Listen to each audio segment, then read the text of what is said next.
প্রথমত সবাইকে আসসালামু আলাইকুম, এবং যারা হিন্দু ভাই বোনেরা, মা বাবা এবং যারা আছেন তাদেরকে আমার পক্ষ থেকে নমস্কার।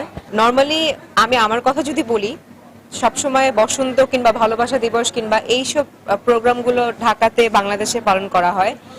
আর সবসময় তো বাংলাদেশি সবার সাথেই পালন করি।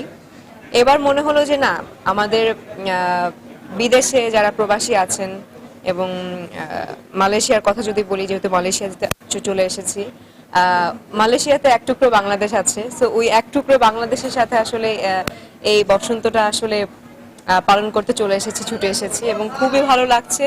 এই প্রথম আমি মালয়েশিয়াতে এসেছি এবং প্রথম আসলে বসন্ত পালন করছি, সেলিব্রেট করছি। চারিদিকে দেখছি হলুদ হলুদ হলুদ হলুদ, সো খুব ভালো লাগছে।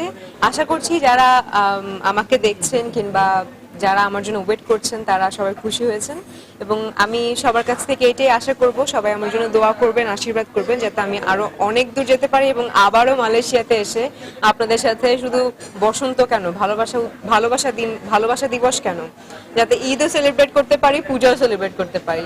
সো এই দোয়াই রাখবেন আর ভালো থাকবেন সবাই। টিভির দর্শকদের উদ্দেশ্যে আমি বলবো সবাইকে বসন্তের অনেক অনেক শুভেচ্ছা। আশা করছি আপনাদের বসন্ত খুবই ভালো কেটেছে। আপনাদের সাথে আমরা মানে আপনাদের সাথে আমি আসলে বসন্ত সেলিব্রেট করতে পেরে আমি নিজেই খুবই আনন্দিত এবং খুবই উচ্ছ্বাসিত।